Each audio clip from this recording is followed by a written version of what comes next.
countries now will hear the leader saying, wait a moment, I need to build a wall. Number two, I have to establish some barriers for trading. Number three, I don't like that idea of outsourcing. Why my jobs should go to India? So the leader is not cohesive or coherent with its founding ideas originally. And we, fortunately, we thank the leader that we learned to compete. Look at China. It's destroying most of U.S. manufacturing structures through a highly competitive, productive, quality manufacturing structure and products that are being shipped to this economy. In Brazil and Mexico, we learned and we became experts on trading. And Mexico has a huge superávit on its trade balance with this nation, huge. But at the same time, we buy from this nation over $250 billion US every year worth of products and services. More than what Italy, France, Germany, and Britain do together. Mexico by itself.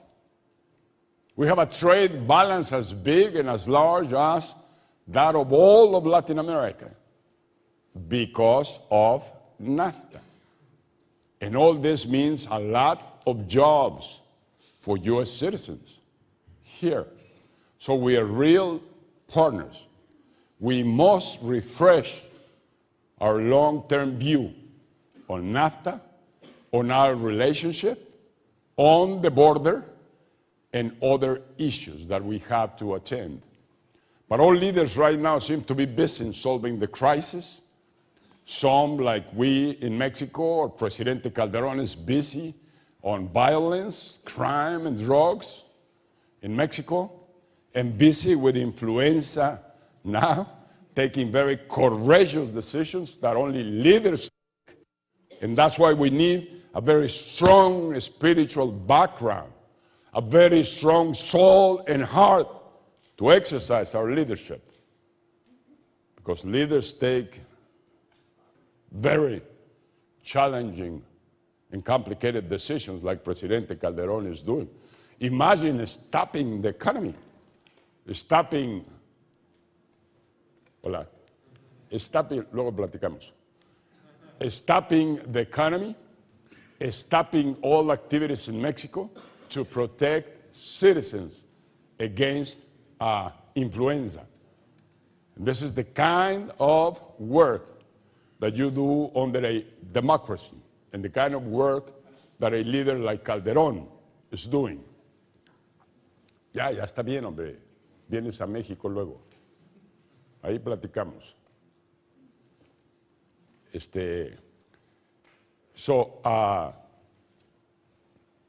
Oaxaca y Grecia. Greece and Oaxaca. Okay. Bueno, this is what is absorbing the time of our leaders today. And we must keep the long-term vision, and we must make sure that we build that future together and not only be absorbed by local and temporary conditions like we're meeting. But drugs, it's unfortunate, but Mexico is caught in between the producing drug nations of the South, the Venezuelas, the Colombias, the Bolivias, and the huge consumer market of drugs in the United States. And very unfortunately, Mexico started just as a country for the transit of drugs.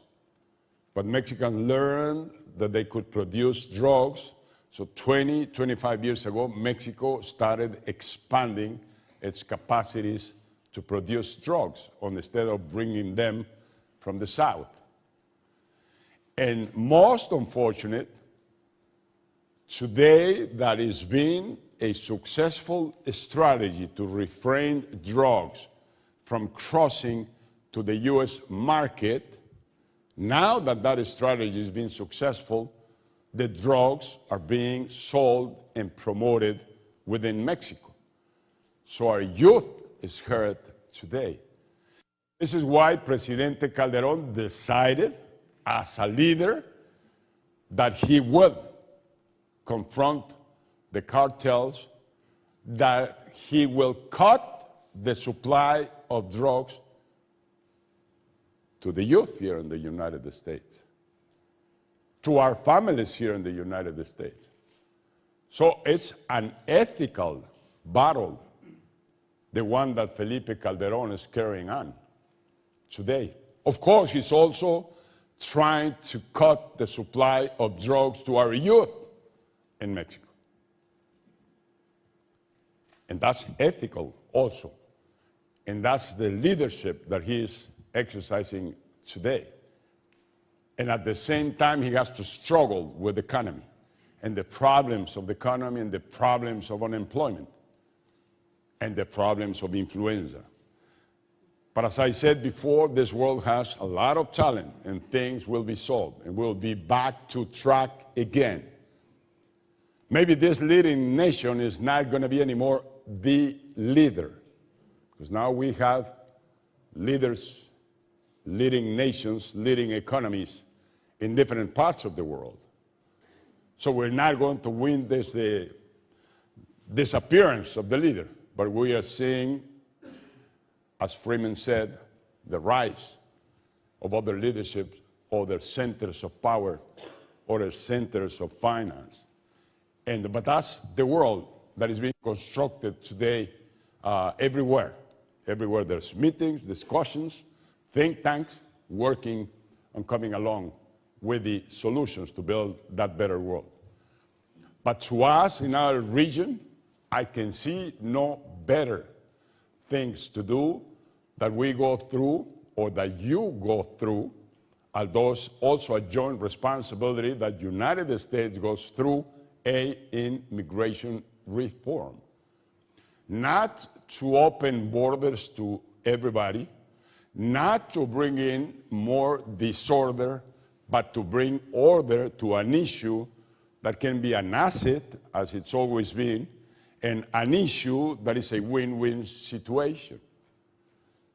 And a decision has to be reached about those 12 million migrants, undocumented, that work in this economy, that contribute, that make it more competitive, that make it feasible to keep growing and to keep generating the pension plans and the retirement plans for the elderly in this nation, that make possible to collect the apples in Washington, to collect and harvest the vegetables in California, to the service industry, to the hospitals, the support to the retired.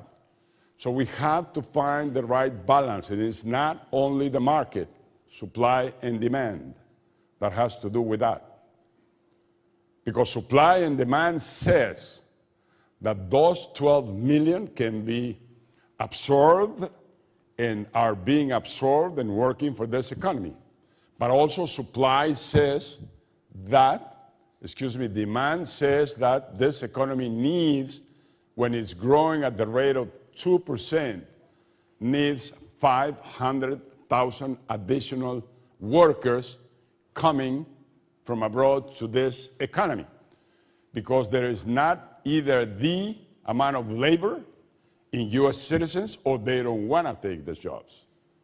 So demand calls for that second program, which is in U.S. Congress as a bill, to put together that temporary guest program according to supply and demand. And thirdly, to me, the most important aspect, the one that has to do with values, that has to do with ethics,